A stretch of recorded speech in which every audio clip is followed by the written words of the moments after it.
নমস্কার বন্ধুরা, আমরা জানি ইউসি নেট ফিলোসফিতে লজিক থেকে প্রত্যেকবারই 9টি 10টি করে কোয়েশ্চেন আসে। ইদানিংকালে কোয়ান্টিফিকেশন থেকে বেশ কয়েকটি কোয়েশ্চেন আসছে। লাস্ট ইয়ারে অর্থাৎ ডিসেম্বর 24-এ এই কোয়েশ্চেনটা এসেছিল আমাদের। এখন প্রশ্ন হচ্ছে এই কোয়েশ্চেনটা কি? এই কোয়েশ্চেনটাতে যে রুলটা ব্যবহার করা হয় সেটা হচ্ছে কোয়ান্টিফায়ার নেগেশন। এই রুলটা দিয়ে আমাকে অঙ্কটা করতে হবে। আজকে আমরা ভিডিওতে জানবো কোয়ান্টিফায়ার নেগেশন রুলটা কি। এখন কোয়ান্টিফায়ার বলতে বোঝাই অল এক্স সাম এক্স। তার আগে নেগেশন থাকলে আমরা কি করব? যদি negation all x S x থাকে সেখান থেকে আমরা যেতে পারবো some x negation S x.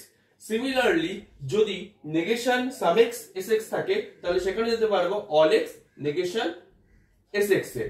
এখন এই অঙ্কটার ক্ষেত্রে তাহলে ব্যাপারটা কি হবে? এখানে তো রয়েছে এই সিঙ্গেল প্রপোজিশনাল ফাংশন, কিন্তু এখানে তো টোটাল একটা বচন আছে। এক্ষেত্রে কি করব সেটা একটু দেখে নিই আমরা।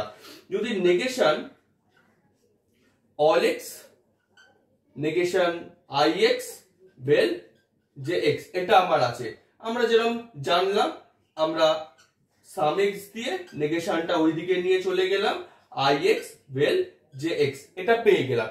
কিন্তু যেখানে সাম এক্স থাকে সেখানে মেন কানেক্টিভ ডট হয়, কিন্তু এখানে ভেল আছে, তাই এটাকে আমাকে ডটে রূপান্তরিত করতে হবে।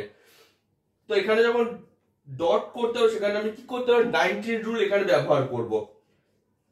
সাম এক্স এর জায়গায় সাম এক্স, এখানে বাইরে নেগেশন আছে, ভেতরে তাই আমি ডি মর্গান থিওরেম ইউজ করতে পারবো। ডি মর্গান করলে কি হবে? নেগেশনটা দুই ডিস্ট্রিবিউট হয়ে যাবে। Double negation I x dot ভেলটা ডট হয়ে যাবে নেগেশন জে এক্স। এরকম একটা আকার পেয়ে গেলাম আমরা।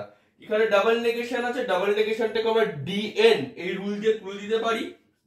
সাম এক্স ডাবল নেগেশন তুলে দিলাম I x dot negation J X, এটা আমরা পেয়ে গেলাম। অর্থাৎ এইটাতে কিউবেন রুল ইউজ করে আমরা এইটা পেতে পারি। দেখি অপশন এটা আছে কিনা। I x dot J x এইটা হবে আমাদের আলটিমেট আনসার, 1 নম্বর আনসার। এবার আপনাদের জন্য একটি কোয়েশ্চেন দিলাম, যদি থাকে negation some x S x dot P x, এক্ষেত্রে কি করতে পারবো আপনারা অবশ্যই আমাদের করে কমেন্টে জানাবেন। অবশ্যই ভিডিওটিকে লাইক করবেন, যদি কোথাও অসুবিধা হয় কমেন্টে জানাবেন এবং সাবস্ক্রাইব করে আমাদের চ্যানেলটি। অসংখ্য ধন্যবাদ, নমস্কার।